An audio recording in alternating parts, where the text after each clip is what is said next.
We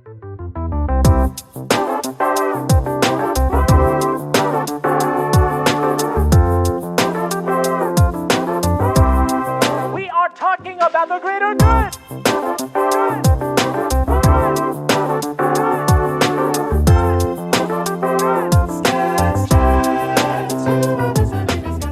Hey there, welcome to Skatz Chats, your destination for inspiration. Each episode, I chat with mental health professionals and everyday people just like you and me to talk about various wellness topics and the human experience. Get ready to feel inspired with another episode of Hey there, Happy New Year, Happy 2023. Welcome to this brand new year, and welcome to Skatz Chats podcast as well. I'm your host, Sarah Katz, and I want to thank you so much for coming on to this podcast, checking out this episode, and taking time for you, because that's what this environment and this community is all about, is taking care of you and giving you all the resources that you need to be the best person that you can be and live the best life that you possibly can. And now for this episode today, I bring on certified career coach Andrea. And I think this is a perfect topic to discuss for 2023 in this new year, because I think a lot of you out there are have these resolutions for the new year with changing career paths. So today with Andrea, we cover the struggles of switching career paths and why it's so important to really get clear first on the type of career you want to go into if you are going to change, and find the things that you're really good at and really passionate about, because there are so many different types of jobs and career paths out there for you. And it's really important to find the one that really speaks to you, resonates with you, and that it doesn't feel like you're working at the same time, something that you really enjoy. So Andrea shares her 5 steps to career clarity in this episode, and she even shares her own path with entrepreneurship too, going from that corporate environment to becoming her own boss and the ups and downs along the way there. So I can't wait for you to listen to this episode. It was really great chatting with her, and she's super sweet. And also, if you want to support us too, you can find us on social media on Facebook, Instagram, TikTok, Pinterest. We're on, if you just look up Skatz Chats, that's SKATZ And we also record video versions of this podcast too. If you check us out on YouTube, go give us a subscribe and likes there. And then also, if you want to get cool merch and support our podcast, like this hat here, you see Skatz Chats, the logo, and we also have cute little stickers. Look at how cute these are. These will be perfect for your laptop, journal, water bottle, and all of the merch proceeds go directly to support this podcast for the promotional purposes and advertising purposes. So if you want to go get your merch and donate, you can go to www.skatschats.com/donate, and you can find all the info there. And now, without further ado, let's get into this episode with Andrea. I'm so excited for you to listen, and I hope you really gain some advice and, ways that you can really get clear with your career. Let's listen.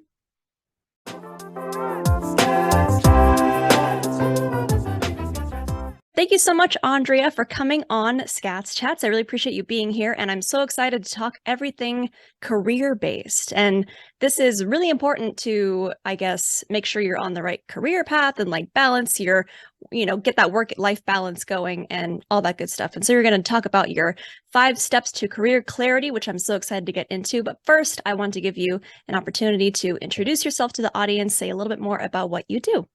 Thank you. Well, thanks, Sarah, for having me. It's such a pleasure to be here. I love your mission of supporting people with wellness and mental health. I think it's so needed. So yeah, thanks again.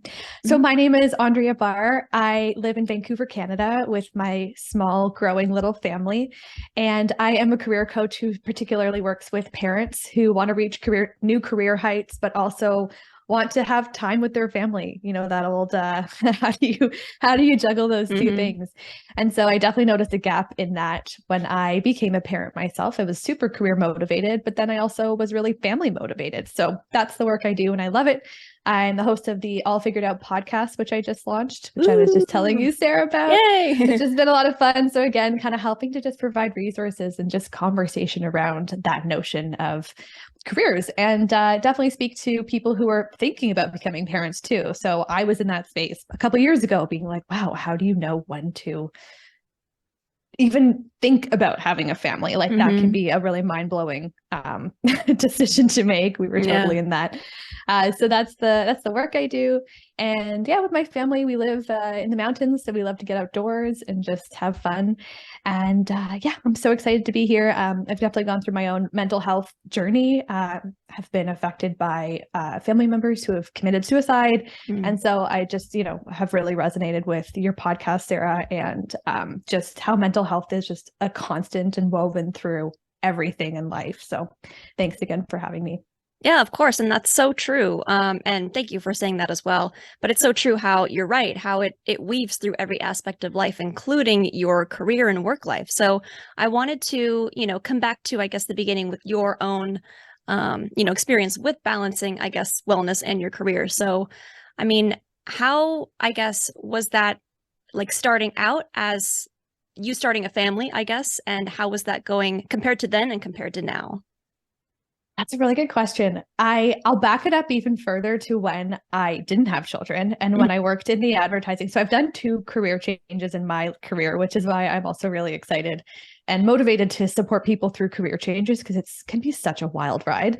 And so I was in advertising, I worked in Toronto and worked at like a really old school Mad Men style agency. So this was also at like the height of agency time where there was like parties and you'd be like drinking in the office on a Thursday or Friday. Like it was just wild. There was no smoking at this point, but like pretty well there. So that's so funny that you mentioned that, by the way, because I work in advertising right now.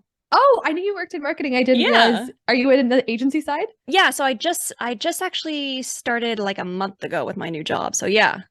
Oh my gosh. Okay. I worked at DDB, which you might be familiar with. Okay. Yeah. Yeah. Oh my gosh. Amazing. Okay. So you can totally level with me on this. Yes, so exactly. I didn't necessarily have the best work-life balance and I didn't even have a family. Like I literally had 0 dependents in my life. Yeah. And I couldn't even handle it then. So that was definitely the start of my journey and really assessing my mental health and my wellness. And I had to kind of hit rock bottom and have total burnout in order to like rebuild. So that was my first taste of it, if you will, where I was like, oh, wow, my mental health is suffering, but also I'm realizing this career just isn't for me. I still love advertising. I am a bit of a nerd for it. I just didn't want to work in that space anymore. And I realized it was really taking a toll on my mental health. So then that was kind of like the first lesson. And then when I did, fast forward, change careers and things just got like better. And I started realizing it was more conducive to, I just loved what I did. And that actually supported my mental health. Changed careers, kind of again pivoted and then became an entrepreneur. So I'm kind of fast forwarding through the whole story. But yeah, to answer your question around becoming a parent, I started to kind of accumulate some of these tools through these career changes and through working in different corporate environments. And then you become a parent and everything that just kind of gets shaken up. And I felt really lucky that I had kind of crashed and burned a few times in the having a really hard time keeping in touch with people, communicating, prioritizing my like physical health, eating properly and all that. So I'd kind of experienced that before. So when I became a parent, I literally, in those postpartum days, I had this visual of a toolkit and I was like, okay, what is in my toolkit that I can pull on from the experience that I've had in this wild time of becoming postpartum? Because your hormones are doing a lot of crazy things. You're physically just different. It's an amazing time as well. So just having these tools that I had kind of developed over the years, things like not having an actual morning routine, having tools that I can pull on each morning, but not actually having like a set. I was just listening to one of your episodes about that. And I think the woman you had on also said that, like, you don't have to do the exact same thing every single day. For me, I kind of looked at that as like a toolkit. It's like, what do I need today? And so that's been really beneficial. And now a year and a half, my daughter is almost 2 years old. And she's awesome. And things just keep changing and things have really stabilized. But I continue to come back to that toolkit, especially in the times of chaos. You have to sometimes dig into that toolkit a bit more. Yeah, definitely. And echoing on that episode, I think that was the second or third episode of this new season that I have. But that really depends on also how much time do you have too, because if you think that you only have like 10 or 15 minutes, And then you kind of trick yourself to thinking that's not enough time, when in reality, you can seriously do like a 3-minute meditation before you even get up. Like that's what I did this morning. Although I had the day off today of work, I did like a 5-minute meditation before I got up. And I'm like, okay, like just 5 minutes can really change your mindset, I guess, even before you start working. It doesn't matter if you're, going to go to work or you have the day off, I guess, just kind of in a broader sense. But yeah, it can really change your mindset there. Yeah. And even sometimes just the act of doing that and feeling really good that you did it. Like sometimes it's not even the act of the meditating itself. It's I had the mental strength to just stay in bed for 5 more minutes without looking at my phone and just reflect and set an intention for the day. And then afterwards you're like, yes, I did it. Like I feel so proud of myself. And that can sometimes be the act that is even more beneficial than the meditation itself. Yeah, I think even with a career, I'm sure you're on screens in your phone a lot as an entrepreneur. And I know obviously for advertising, we're on screens, a lot too. So it's like multiple screens. Yes, multiple screens. Yes. Yeah. So it's important to have that, that downtime in the morning when you're charging up your own, I guess, like internal mental battery, if you will.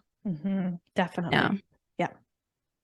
Yeah, exactly. So you're an entrepreneur now. So I assume that you're your own boss and you can kind of dedicate, time for working and then time for being a mom as well. So how is that like balance been for you like right now? So I had this vision of what it would be like, and it has surpassed every expectation in terms of how much I love what I do, how much I get out of it, and all of that. On the other hand, when you have expectations, when you go into something like this with these like really big dreams, like I'm the person, there's some people who fall into entrepreneurship. I'm the person who had like little businesses in my house, not making money, but like I had like a little hair salon in the house. Like I always have kind of been drawn to the entrepreneurial world. So I've been building this up in my head for a long time. And I did not realize that I would be the worst boss that I've ever had in my life. Like I have some crazy stories about leadership that I've encountered in my days in the corporate world. I'm the worst boss. I'm the hardest on myself. I demand more of myself. I say nasty things to myself in my mind. It's been such an interesting journey. And you hear about this on podcasts or YouTube videos or just hearing stories from other entrepreneurs. And I didn't understand it until being in that. And so part of the vision that I had was, oh my gosh, I'm going to work out for like 2 hours a day. I'm going to be making everything from scratch. Like I'm never buying tomato sauce again. I'm going to make that. Like, oh my goodness. It's almost the opposite. Like I dove so far. I'm so committed to this business. I'm so committed to my clients. I'm creating a business that I feel so passionate about. I love my clients so much. I work with people I want to work with. I worked with some jerk clients in my day in the advertising days, for instance. And I don't have to work with people that I don't want to work with. Like I work with the people who, we mutually love each other. And so it's almost like this level of commitment that I didn't realize would actually be pulling me away from things that I thought that I would make more time for. And so it's not to say that I don't have time, or it's just that I haven't made the time because I'm almost too excited. It's this double-edged sword. It's a really good problem to have. So it's actually been taking me, so for anyone, listening who's considering entrepreneurship, like it just takes that, I don't want to say mental strength. That's too like big of a word, but just discipline maybe like, you really have to, you're like, I almost have too much time. There's a book, I forget who the author is, called A Beautiful Constraint. And the whole premise of that book is just, it's actually helpful to have constraint. So when you have a 9-to-5 job, you know that there's literally only certain hours that you're not sleeping that you have to do other things. And so it's that fallacy of like, how much time do you have is the amount of time a task will take. I forget what that fallacy is now too. And so it's like, I don't have a lot of those constraints. I have client calls, I have meetings, but not as many. And I'm in charge of my calendar. So, so it's just been interesting to like, just play around with all that and reflect and work with my coach on what that all means and how to kind of maneuver the situation so that I can be my best self, both at home in my wellness and self-care and also at work.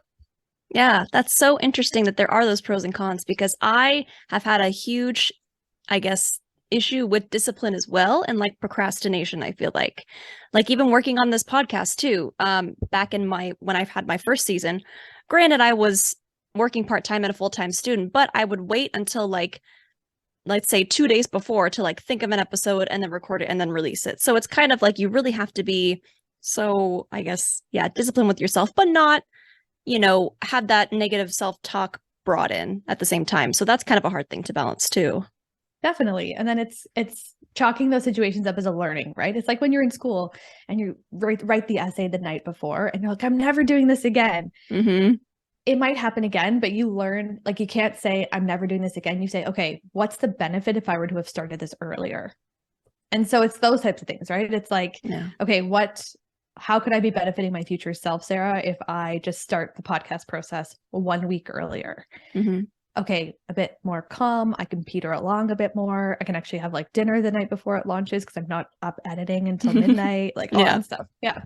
Yeah, completely. And I feel like this time around too, I'm doing things months in advance. So it's fantastic. Like this episode will probably be like released, I would say like end of December, early January. So it's fantastic. Yeah, congrats. That's huge. Yeah, That's huge. I have things like good lined up. So I'm like, woof.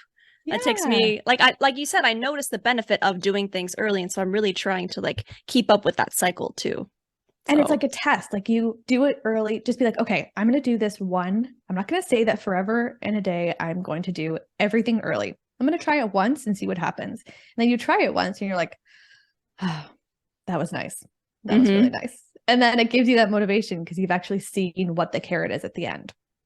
Yeah, that's a great point. Like the thing that you're chasing for. Like I always think of like the carrot as like the person on the treadmill running towards is it the rabbit? I don't know. The image or whatever it is. Yeah. I didn't want to go further on that metaphor because I was like, I don't remember what it is. I don't remember either. Yeah. Cool. So, I mean, you're an entrepreneur, you are a career coach, and I want to talk about these 5 steps that you have towards career clarity. And for anyone who's, I guess, either like you mentioned, switching careers, getting from a corporate job to an entrepreneurial sort of, I guess, arena, how can these 5 steps help people and what are they? Yes. So this is, a lot of entrepreneurs will kind of create the thing that they wish they had at some point. This is that story. So I have a workbook that's free that I don't mind if anybody and everybody has it and there's no benefit to me. I think it's just a really nice starting point for anybody who's considering like, what am I doing? What's next? Because I found that when I was in that situation, it was really all consuming. Like it was really hard to focus on work. It was hard to focus on my personal life because I just kept coming back to, I felt like a crazy person sometimes. Like I really felt like I was going a little bit out of my own mind and I couldn't stop thinking about like, what am I doing? Where am I going? And it was just this constant feeling like you're getting hit in the head and it's exhausting. And so what this can do is this is not for the person who's like, this is for anybody, but you don't have to feel like you're the person who's like, I want to change careers. How do I do that? You're like, I'm just like thinking about things and they're kind of swirling around in my head and things feel a bit chaotic. This is a really great place to start to bring some of those thoughts and ideas down onto paper or however you like to journal. So I call it my 5 steps to career clarity. I by no means made this up. Like this is really old. There's psychology behind this. I actually, the foundation of this framework that I'll walk you through comes from the Japanese concept ikigai. So they have this really lovely, it doesn't really translate like perfectly into English from what I understand, but ikigai is the notion of what is your reason for being or what is your purpose? And I know that's something that a lot of us think about in some form. And so this is a really lovely place to start. So without any sort of intention, without any sort of like grabbing onto any sort of outcome, like you can kind of go through these steps to just like reconnect with who you are and like, what are you doing in the world? Why are you on earth? And how do you want to show up? And so the 5 steps are really easy. This could be 30 minutes on a Sunday. I recommend having like a nice, especially this time of year, perfect. Get a nice warm beverage or wherever you're located. I guess for you guys, maybe it's still iced coffee. I'm not sure. Starbucks holiday drink. Yeah. Yes. Like that. Get that sponsorship. So step 1 is really tapping into what do you love? And this is a really fun this is a fun one. And for any of these questions that I'll be kind of prompting here, it's don't judge what's coming to mind, just write or just meditate or whatever it is that you want to do. I recommend writing. If you like to type, do it on your phone, write by hand, whatever. And so what do you love to do? Like anything. When I ask that question, like Sarah, what do you love to do? If I were to ask you that. Well, I love to perform actually. Okay. Yeah. Tell me So more about that. I grew up in a family of singers, and growing up I used to perform. I kind of took a break from it now just to kind of get into my advertising career and get this podcast going. But I feel like in a way, this podcast is kind of performing, kind of doing things in front of a screen and not putting on a show for people, but just kind of like being the face of this brand that I'm trying to create here. So just performing. Well, I always had a dream, like my dream job, I guess, a long time ago. It's no longer exists, but at Disneyland there was a certain act, if you've ever been, I don't know if you've ever been, but right across from the ride Soaring Over California, now it's Soaring Over the World, there used to be this like ladies, like a trio of ladies singing, and they would be called Minnie's Fly Girls, and they would just be like in those like cute like 40s like airline outfits, and they used to do like little singing harmonizing thing, and I was like, I always wanted to be a Minnie's Fly Girl. And then now the act is no longer there, but so it's something like that where it's like performing and also obviously getting paid for it, so something fun like that. Yeah, that's amazing. That's so cool. And see, that would be an example of something that you could write down. And at first, like there's two sides of your mind. There's like your more intuitive side, and then there's the rational side, right? And the rational side is going to be like, Sarah, don't write that down. Like, how are you actually going to translate that into career? It's going to be like chit-chatting in your brain, in your ear, and you're going to be like, yeah, I'm not going to write that down. That's a silly example. That's an amazing example. And if I were to kind of give like a spoiler alert, we'll still go through the other steps. The spoiler alert there would be, if you wrote down performing, what you can do when you start to really reflect on that is you're thinking about, what does performing mean? Like, why do I like to perform? Well, and if we could have a whole coaching session on this, but I imagine like, say an assumption would be, you really love to connect and engage with people. You like to make other people happy. You like to share. You like to be involved with others and kind of share your presence in the world. And what a perfect example that you started a podcast, or that you work in a situation. If you work in advertising, I'm not sure if you're on the client management side.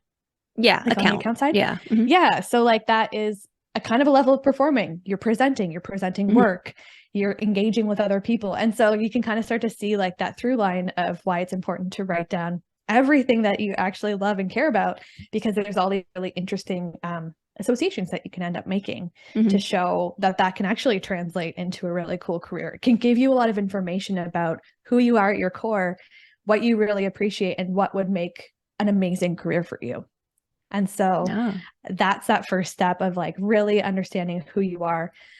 At the sense of what do you love? I love asking the question also, like you answered it for me, was like, what did you love to do as a kid? And for you, it sounds like performing, going to Disneyland, being inspired by creative endeavors or whatever it is. So those are some questions. There's a lot of questions kind of in the workbook that you can work through as well, but that's that first step. And then the second step is what makes you great. And this is the part for my fellow Canadians, culturally, this is a really hard one. For people in general, Canadian or not, this is a hard one because a lot of us like to focus on our weaknesses when we're preparing for interviews. We can come up with 10 different things of the reasons why we're not great or the opportunities that we're working on. But what makes you great can be a hard one. So this is one where you can start off by just asking some friends and family, hey, I'm just doing a bit of research. I'm working with a coach, or you can lie, whatever. And you can say, hey, like, what is it that you think, like, what value do you think I add to the world, or what makes me great? And this is where you start to reflect on your strengths and what is it that is, what is it that you really enjoy doing and you're really good at? So there's a whole thing in my workbook around, there's things that you can do, but you don't really love. And then there's the sweet spot, which is a strength, which is the things that you love to do and you're also really good at them. So starting to come up with that list as well, which is really fun. Yeah. And okay, I know this could go on forever, so I'll just blow through the rest of the steps. Those are like two most important ones, but the third one is, where can you add value? This is a fun one, is thinking of literally what are all the ways in life that you could make money? like, or Yeah. or add value to your community, or whatever. So all of those, like, what are those pieces? And what this culminates into in the fourth step is a Venn diagram. And so the three buckets of what do you love, what makes you great, where can you add value?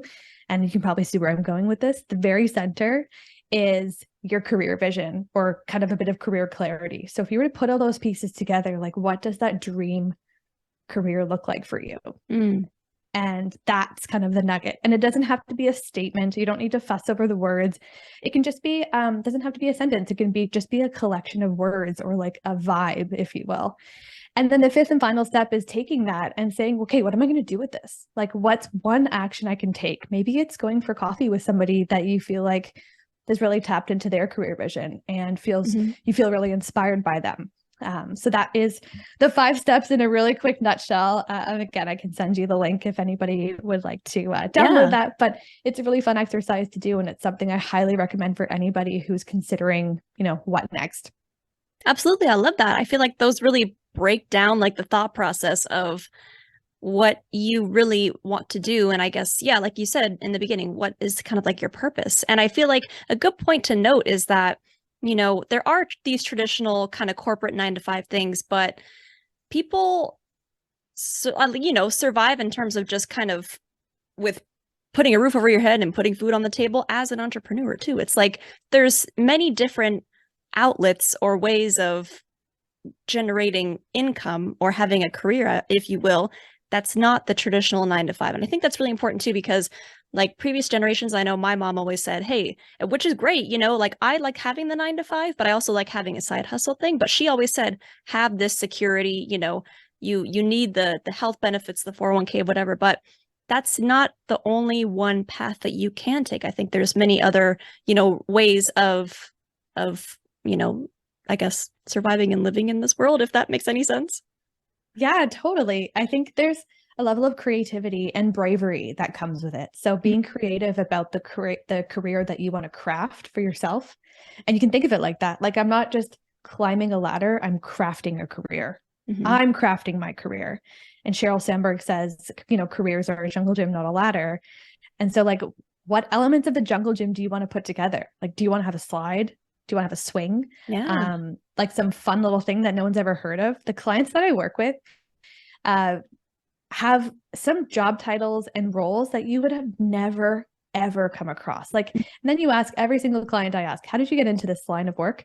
I just fell into it. That is always the answer. So there's so many different jobs out there. There's so many different career paths. There's so many different, ways of structuring your career. And yeah, we're really bombarded by this like post-industrial revolution notion of like, you go into work at 9, you leave at 5, you do one thing for the rest of your life. And we're finally, I think I'm not the first person to say this, we're breaking free from that. And it just requires a bit of bravery, because it's a little bit scary when you're not looking around to other people, and a lot of people are doing that.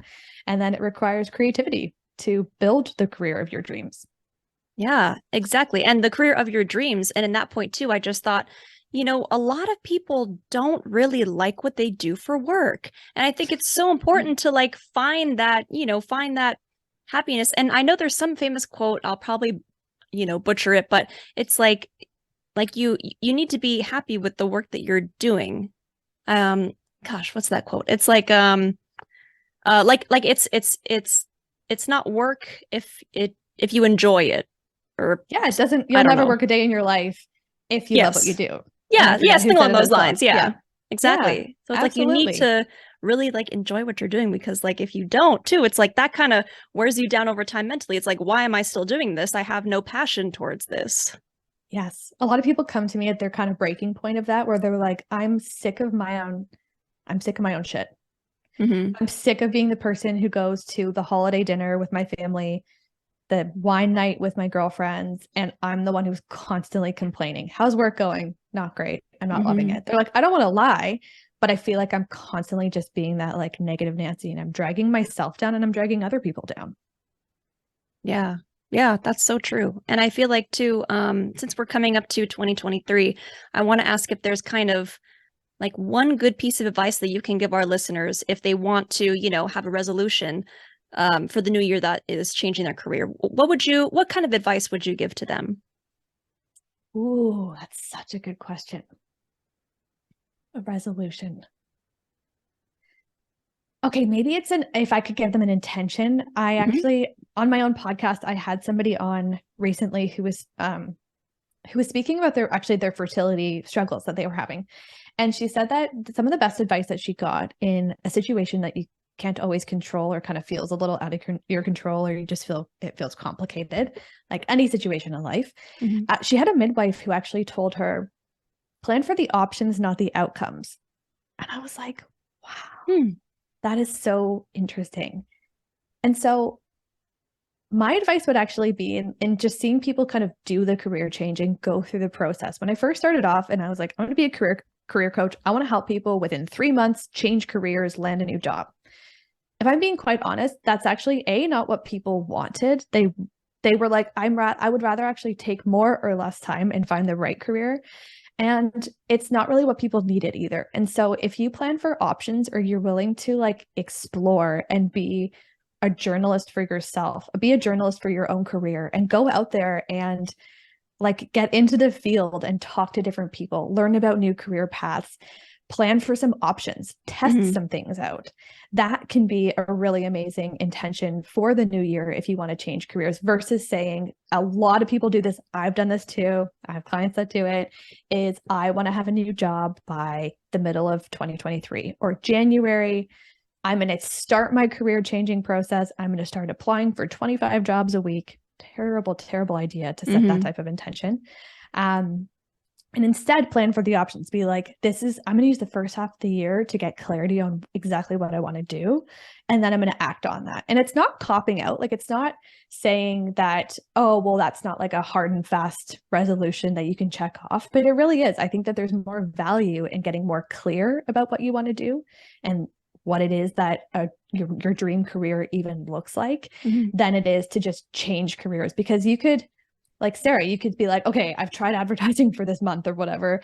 I want to change careers in 2023. And then you could move into accounting, but you've not done that with intention. And so that's not actually a great resolution, but planning for those options, exploring, being that journalist, like that, there's so much power in that. Yeah, like do your research. And when I like in college, they always say to like do the networking too. There's so many people out there, not only just like on LinkedIn or things like that, but even Instagram. If someone wants to like get a hold of an entrepreneur and say, hey, I would love to pick your brain. Like, what is this life like? Just do that research. And there's people out there who would love to share their experience and help you too. Absolutely. I always tell my clients, people love talking about themselves. And that's in the best way. Like, we all love talking about ourselves. Like this, I'm talking about myself in this podcast, right? And it's enjoyable. It's just psychologically, it's just how we all roll. And so, don't be shy to reach out with, there's a certain way to reach out that's respectful of a person's time and not just super vague, like have an actual intention. But yes, 1,000% reach out to people to hear their story and just soak it in and be like, wow, what if that story really resonates with me? What if that story do I want to be true for myself? Yeah, very, very true. Get all that career clarity that you need before even just stepping out there. So where can people find you, Andrea, if people want more career clarity, if they want to just find out more about you and what you do for a living, or even get help themselves? Yeah, thanks. So a couple places, probably the usuals. Instagram at Andrea Barr Coaching is where you can find me. DMs seem to be just such an easy way to communicate with people these days. So you can find me there. My website, andreabarr.com. And I have a new podcast all figured out. Yay! So I have a lot of friends who listen to it who don't have children themselves. I kind of skew things to the parent. But there's a lot of stuff. Like I walk through the entire 5 steps to career clarity in an episode there. So I kind of gave you the shortened version here just for the sake of time. But you can listen to that there. And it's been such a pleasure chatting with you. Yeah, you too. Amazing. I'll have to go check out your podcast too, just because, want to support as well. Thanks. Thanks so much. You're welcome back anytime if you would like to talk about anything else. We're always here to, help the audience and give more interesting topics to talk about and things that people can really use and take into their own life. So I appreciate you coming on, and take care. Thank you so much. Thanks, Sarah.